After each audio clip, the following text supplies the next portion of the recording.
Hello everyone, today I am here to do my March, that's right, March just ended, wrap up. I read, how many books did I read? I don't even know. 6 books again in the month of March. I read 6 books in February, so you can see a decline.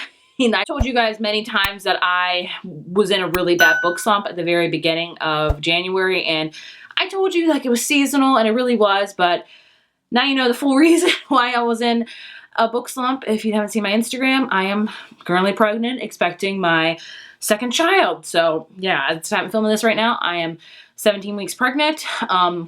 Yeah, so this pregnancy was a lot harder because I have a 6-year-old child that takes up so much of my time and energy that I'm already tired as it is.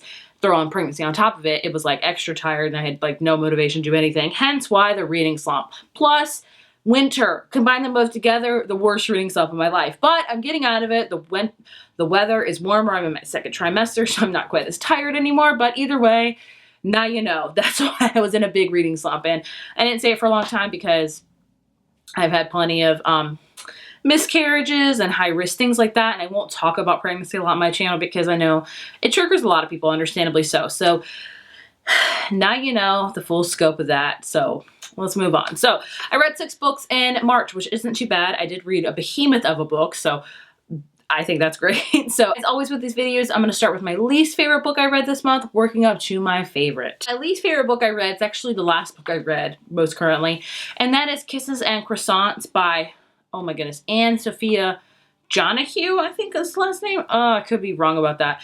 This book, the cover really got me on NetGalley a while ago, and I finally decided to read it because it was all about this girl that loves to ballet dance, and she got accepted to this big summer program in France. And so she goes there, and you know, it's a big deal, and she meets a Parisian guy there, and it was okay. It really reminds me that I am not the age bracket for YA Contemporary, and I know a lot of you guys are like, why do you still read it if you always complain that, you know, you're not in the age bracket? Because most of the time, I really do enjoy YA Contemporary. It's only a few that really remind me of how it was okay. I gave it a 3 out of 5. It was cute. If you're looking for a book in case you just binge Center Stage, the movie, which is a 90s movie that I love and adore, which probably inspired me to pick up this book, I would recommend it. It's about her like ballet dancing. I don't remember her name. I'm so sorry. And meeting a guy, and it was okay. It wasn't the best YA Contemporary I've ever read. I'll say that. I only have one that I started the month off with because I was in such a bad slump. I was like, I gotta read something. And so I randomly borrowed Open Book by Jessica Simpson from the library. I don't read a lot of celebrity memoirs. I'm just not really into them. And I grew up with Jessica Simpson. Popular when Britney Spears, Christina Aguilera, NSYNC, like the big kind of 90s, 2000s, like boy band female singer craze came out. I was very much a part of that. Was really into it. I never was really a huge fan of her, but I mean, she kind of even paved the way for like reality TV as far as like the Newlyweds was concerned. So I was like, you know, I'll read this. And it was interesting. It was, you know, she has had a lot of stuff happen to her in her life with not being a child star and dealing with all this stuff with weight and having to have your image and be the picture perfect person all the time, and being in a marriage made me. And then she also had to deal with alcoholism and things like that. And you know, it was interesting. I gave it a 3.5 because I don't ever know what to rate celebrity memoirs. It's tough. I don't want to rate somebody's life. That's just, I don't know. But I mean, it was interesting. I'm not going to lie. It helped my reading slump out. So there's that. If you want to read it, go for it. Then the next book is Twice Shy by Sarah Hoggle. This is about a character named May Lynn who lives in Pigeon Forge, Tennessee, and she works at like this, not the best resort, and she's not happy with her life.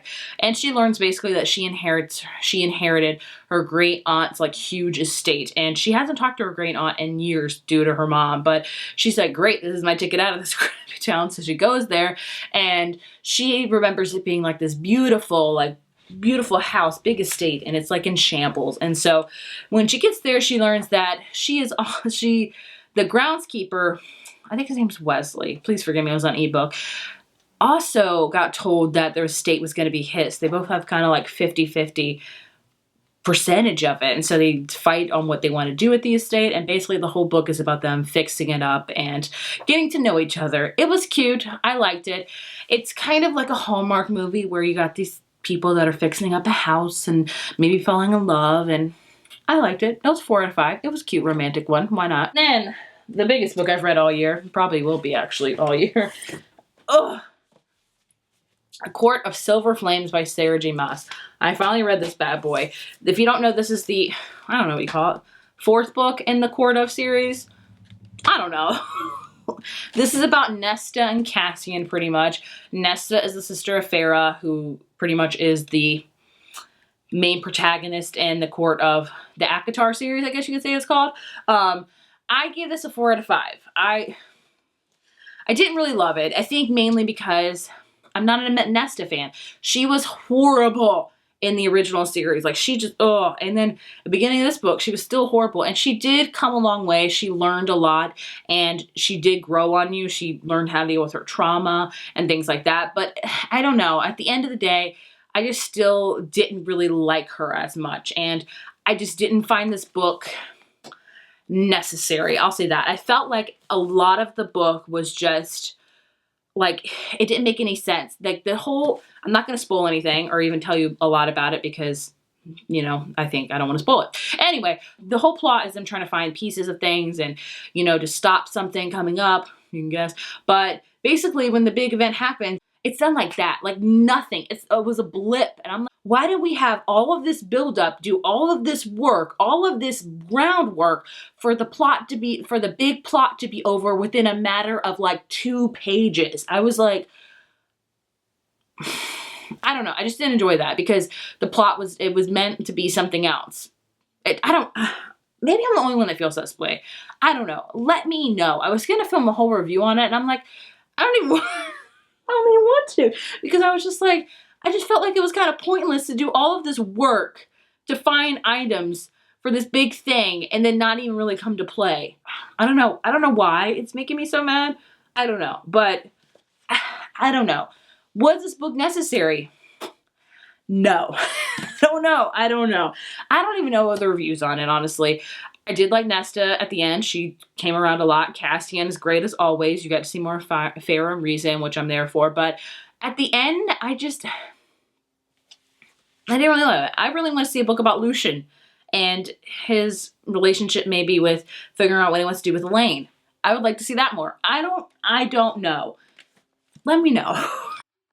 I also want to mention that I read The Soulmate Equation by Christina Lauren. I forgot to mention this. I apologize. But I read it. I enjoyed it. 4 out of 5. Romantic, steamy, fun. Kind of a hate-to-love romance featuring a like genetic test where you find your match. And yeah, overall, really enjoyed it. Highly recommend it. Sorry, I forgot to mention it. And the last book I have is my favorite, is People We Meet on Vacation by Emily Henry. This is an adult romance.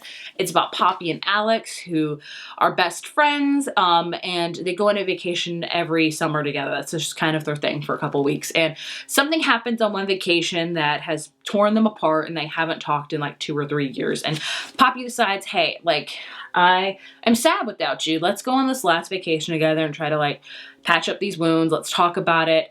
Things like that. They go to Palm Springs, California for his brother's wedding, and it's a friends to lovers romance, and I loved it. She wrote Beach Read, which I read last year and was one of my favorite romances of the year. This is my favorite romance of the year so far. I was there for it. I really loved it. Emily Henry writes amazing adult romance. I love it a ton. So yeah, highly recommend. I just loved it a lot. So there you have my wrap up for March. 6 books, which I think is probably going to be my average because I just have to be realistic, honestly. Like, with just time, with just being pregnant, I guess. I don't know. I don't want to use that as an excuse. Ugh. I don't know. It's hard for me this year. That's all I'll say. So I expect maybe if I have a month where I read 10 books this year, I'm going to be freaking happy. But I think that might be the case in summer. I read a lot more in the warmer weather, and it's finally here, and I am ready to read. But I would love to know your thoughts on these books if you've read any of them. Please, love this book, or am I just alone in those feelings about the plot? I would love to know. Please, let's talk about it. Thank you guys so much for watching, and I will see you in my next video. Bye.